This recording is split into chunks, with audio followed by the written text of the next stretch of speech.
Akhirnya saya ke toko buku di Pasar Baru. Oke. Toko buku Tropen. Yang saya cari, saya juga bingung. Selain buku komik, biasa saya cari kalau Ya. pagi. Kalau sore, pulang sekolah, saya cari buku bagaimana jadi orang sukses. Oke. Ya, buku jadi orang kaya, belajarnya bagaimana. Dan kami nggak bisa beli. Iya. Kita duduk di lantai, kita baca buku. Ada yang udah dibuka. Ah, Biasanya udah kan, dibuka. iya, plastiknya udah dibuka. Kita duduk. Iya. Nama toko bukunya toko buku Tropen. Iya. Ya, kan, Saya tahu tuh, saya tahu. Tahu kan? Biasanya Dekat duduk di Pasar Baru. bawah, Duduk di bawah. baca-baca. Iya, belum Iya. ada Gramedia, belum. Iya. Jadi saya baca. Terus saya bilang bagaimana sih cara orang sukses. Nah satu hari saya mau berangkat ke Kalimantan. Kalimantan Tengah. Ini udah umur berapa nih? 17, oke. 17. Wah, itu daerah sepi, itu daerah memang keluarga saya di sana. Tapi sepi banget di situ pasti. Saya beli 5-6 buku. Bagaimana jadi orang sukses, bagaimana jadi orang kaya, itu buku-buku. Saya pikir buku-buku ini hoax lah tadinya. Ini bohong kali. Tapi rupanya buku-buku itu bukan ngajarin kita terus bisa mencapai satu kekayaan langsung. Tidak. Tetapi sistematika berpikir kita, tahapannya itu ada di situ. Ada rangkanya. Yes. Gitu. Sehingga di sana buku-buku itu diajarkan. Jadi orang kalau janji harus on time.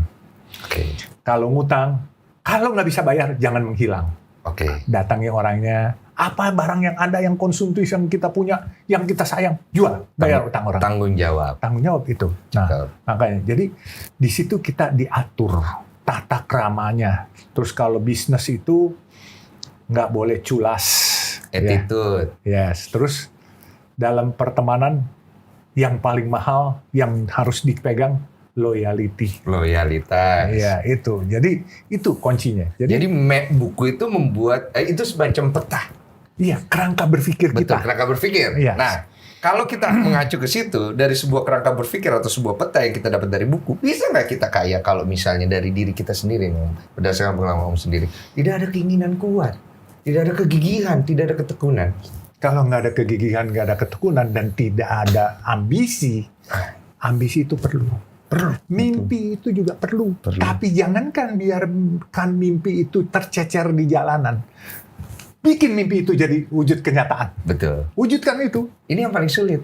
Nah, makanya saya bilang, satu, selain kita belajar pintar, kedua, ridho. Ridho orang tua. Yeah. Makanya kita nggak boleh kualat sama ibu bapak kita. Itu selalu saya pesankan. Ridho orang tua, doanya orang tua. Ketiga, berkah dari Allah Subhanahu Wa Taala. Kalau nggak ada berkah, apapun kita jalanin gagal. Itu Om bisa ngomong sekarang. Kalau dulu pas muda, saya kecewa juga sempat. Sempat bahwa kegagalan saya sempat kecewa. Tapi saya nggak pernah salahkan Tuhan saya. Saya kecewa, gagal, saya salahkan diri saya. Tidak menyalahkan orang lain? Tidak. Kenapa? Kan enak nyalain orang lain, Om. Aduh, kalau nyalain orang lain, kita nggak akan bisa berpikir untuk maju. Semua kegagalan adalah kita yang buat. Kesuksesan juga kita yang ciptakan. Betul. Kalau nggak jalan. Itu berarti kan kita bertanggung jawab terhadap diri sendiri sepenuhnya. Saya banyak orang kan sekarang ini, daripada gue yang kena, mendingan gue tunjuk kiri, tunjuk kanan, tunjuk depan, tunjuk belakang. Akhirnya terciptalah ilmu politik. Mulai kita tunjuk-tunjuk nih, mulai kita berstrategi. Tapi akhirnya kitanya nggak maju. Iya, kita nggak maju benar. Begitu kita main tunjuk, ada orang bilang, enak nggak enak meledak di perut, jangan meledak di mulut. Apa itu artinya? Boleh. Nah, lu nggak boleh main meledak di mulut, salah-salahin orang. Telan aja sendiri meledak di perut, buang jadi kotoran. Cuma sakit tuh. Biar aja. Tapi kan orang yang bantu kita dulu, kalau kita main salahin, besok nggak bantu kita lagi. Tapi kalau bilang, oke, gue salah. Besok mereka lihat, kita punya gentleman, itu bisa diapresiasi orang dengan lain cara loh. Berarti ada satu hal yang aku tangkap, untuk bisa seperti itu, kita harus punya hati yang cukup besar, untuk bisa menerima kesalahan orang lain. Siap. Itu kadang-kala sulit, berat. Kan? Iya, sulit. Berat, tapi kadang-kala saya berpikirnya begini, kalau sedang dizolimi, mungkin saya lagi dites sama orang itu. Atau Allah yang ngetes saya. Udah gituin aja. Tapi memang susah. Tapi lu ngelawan juga nggak menang. Mending lu diem. Iya. Ngelawan nggak menang. Jangan-jangan masuk penjara. Iya. Ya udah diem aja kan. Paling nggak masih bebas di alam Iya. bebas. Iya. Ya bisa cari rezeki lain. Saya nggak ujuk-ujuk hari ini. Tahun 98, saya 2 minggu nggak bisa makan. Minum, makan pun buah, terus sampai berdiri pun ileran. Kenapa? Waktu itu dolar dari 1.000 Iya. menjadi 10.000. Iya. Saya punya posisi falas. Dan tahun 98 itu saya rugi ratusan juta dolar. Dalam waktu 3 jam. Itu sama kayak ketika saya pernah main judi, saya kalah miliaran, itu saya nggak bisa tidur juga itu 7 hari 7 Saya malam. 2 minggu. Iya, saya paham, Sampai saya saya paham. ngelamun, saya ileran. Iya, kayak Dulu saya kewarasan masih- hilang ya, Om. Iya, saya masih perokok. Iya. Wow, itu bakar terus tuh. Saya bakar terus, tapi saya yang luar biasa adalah malaikat yang mendampingi saya, yaitu istri saya. Oh, satu sudah menikah. Iya, udah menikah itu. Saya peluk dia, saya bilang, maafkan saya, mah. Tapi saya akan mulai lagi, saya akan cari lagi. Gitu. Dia bilang, nggak apa-apa. Kita sama-sama kerja aja. Kita cari. Nggak usah. Terus saya ambil sejadah. Saya langsung sholat, terus saya berdoa. Ya Allah, aku terima musibah ini. Aku terima. Aku terima musibah ini. Aku ikhlas. Harta yang kau berikan, engkau ambil balik. Aku ikhlas, lillahi ta'ala. Tapi tolong, ya Allah, kasih aku kesempatan dan kesehatan. Aku nggak minta harta, kesehatan. Dan pemikiran aku tetap ada. Insya Allah, aku akan kembali. Aku akan kembali. Gitu. Itu satu statement yang sangat berenergi, saya bisa nangkep. Semoga banyak orang bisa nangkep. Karena sebuah penerimaan kita akan suatu hal yang kita tidak suka, itu membutuhkan hati yang sangat besar. Apalagi kita pernah punya, Om. Om punya ratusan juta dolar, diambil. Dalam waktu 3 jam. Itu syukur-syukur kayak gila loh, Om. 3 jam loh diambil. Almost crazy. Coba aja, hampir ileran. Iya. Sampai saya ngelamun, sampai nyonya saya nangis. Iya. Pak, udah nggak usah diseselin. Iya. Kita mulai lagi. Iya. Itu malaikat, makanya saya bilang malaikat spirit. Behind every success man, there is a great woman. Yes. Bantu kami, Om. Kami ini laki-laki ini punya masalah dengan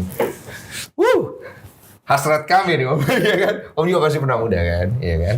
Bagaimana sih kita laki-laki akhirnya harus memilih wanita yang tepat untuk mendampingi hidup kita?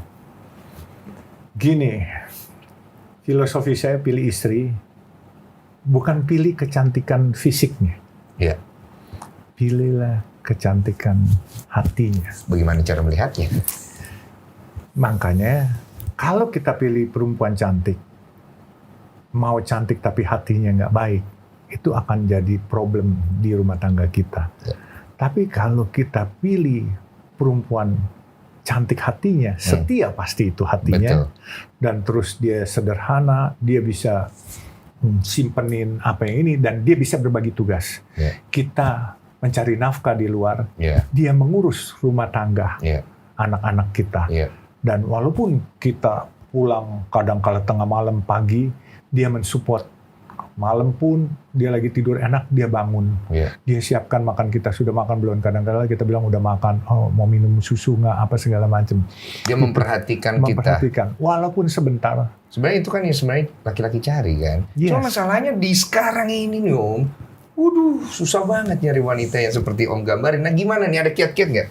Mungkin ada tes-tes, mungkin cara kita melihatnya seperti apa. Karena kalau laki-laki udah dikomandoi dengan hasratnya, di sini hilang, Om. Hilang. Jam 3 pagi kita udah berangkat bukan untuk urusan nyari istri nih. Kita jam 3 pagi berangkat untuk nyari kesenangan gitu, Om.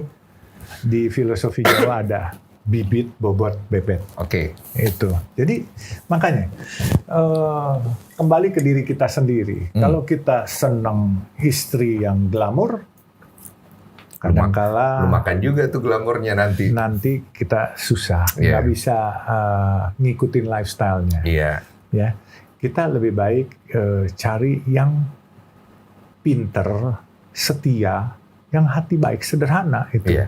Ya kan, bukannya kita nggak kasih dia pakai barang-barang mewah. Bukan. Silakan Iya. dia mau pakai, cuman ada batasannya. Gini, Di dalam hidup ini ada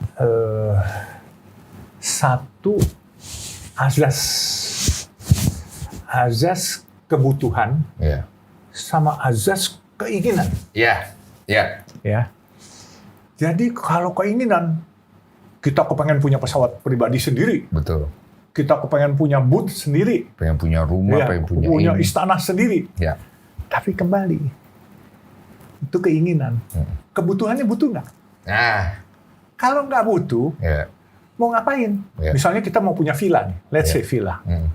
Butuh nggak sih? Mm. Kalau nggak butuh, cukup sewa hotel aja misalnya keluar kota. Betul. Ngapain? Betul. Kita punya villa, Ya. terus kita harus dibebani dengan maintenance setiap bulan, pembantu yang jaga, bayar utility setiap bulan, dipakainya setahun sekali. Kadang-kala dipakai teman. Iya kan? What for? Kalau kita tinggal di hotel, memang mahal. Tapi kan begitu 2-3 hari kita kelar, kita tinggal angkat koper, nggak ada beban di belakang kita.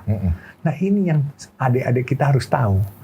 Jangan nafsunya, keinginannya, kok pengen ini. Tapi kalau nggak ada manfaatnya, buat apa? Tapi kalau nggak keren gimana, Om? Sekarang ini kan kita ngejar keren di pergaulan, ya kan?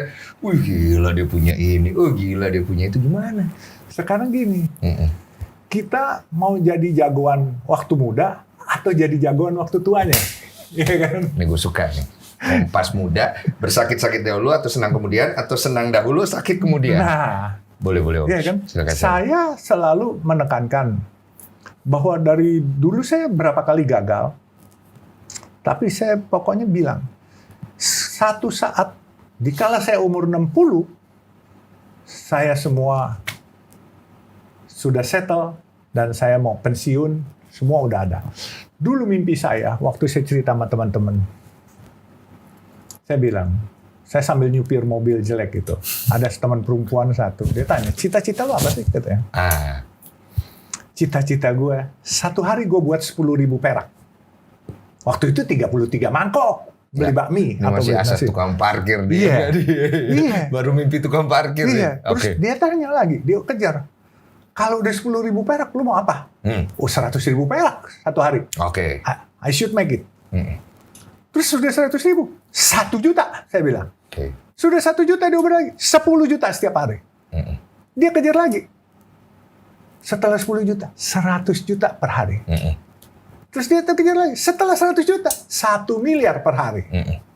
Terus dia bilang, setelah 1 miliar, berarti kalau 365 hari, 1 tahun saya 365 miliar. Kan? Betul.